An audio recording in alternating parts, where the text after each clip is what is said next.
গত 2 সপ্তাহের তীব্র গ্যাস সংকটে দেশের তৈরি পোশাক ও টেক্সটাইল খাতে $100 কোটি বেশি ক্ষতি হয়েছে। গ্যাসের চাপ না থাকায় বন্ধ হয়ে যায় অনেক কারখানা, আর অধিকাংশের উৎপাদন কমেছে 60% পর্যন্ত। পরিস্থিতি মোকাবেলায় সরকার ও কেন্দ্রীয় ব্যাংকের কাছে বিশেষ আর্থিক ও নীতি সহায়তা চেয়েছেন ব্যবসায়ীরা। AKS অর্জন করল গিনেস ওয়ার্ল্ড রেকর্ডস। AKS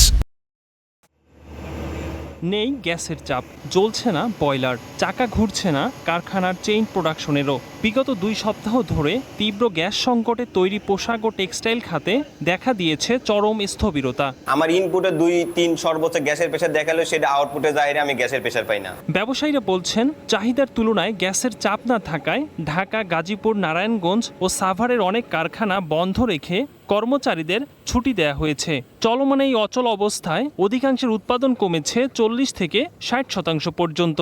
আমাদের এই অঞ্চলে শতভাগ ফ্যাক্টরি বন্ধ হয়ে গেছে, সুতরাং এটা একটা সংকট না, আমি মনে করি এটা মহামারী আকার ধারণ করছে। গত 20 দিন থেকে 25 দিন যাবত টোটালি কোনো গ্যাস নাই। ফ্যাক্টরির প্রোডাকশন ক্যাপাসিটি পার ডে 30-35 হাজার, সেখানে আমরা উৎপাদন করতে চাই 20-22 হাজার। অনেকে আমরা ব্যাংক থেকে ঋণ নিয়েছি। শুধু উৎপাদন ব্যাহত হওয়াই নয়, যথাসময়ে পণ্য রপ্তানি করতে না পারায় গত 2 সপ্তাহেই পোশাক খাতে আর্থিক ক্ষতি ছাড়িয়েছে $1 বিলিয়ন।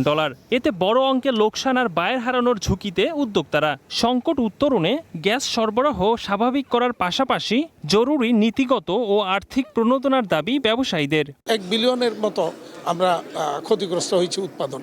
আলটিমেটলি এটা ইফেক্ট করবে গিয়া আমাদের এই মাসের শ্রমিকের বেতন দিতে গিয়ে, ব্যাংকের রিপেমেন্ট শিডিউল দিতে গিয়ে, গ্যাস বিদ্যুতের বিল পরিশোধ করতে গিয়ে আমরা বিশাল একটা চাপে বা সংকটে পড়ব। গ্যাস সংকটের কারণে ক্ষতিগ্রস্ত কারখানার জন্য বায়ার্স ফ্রমকে শিপমেন্টের সময় 1 থেকে 2 সপ্তাহ বাড়ানোর অনুরোধ জানিয়েছে বিজিএমইএ।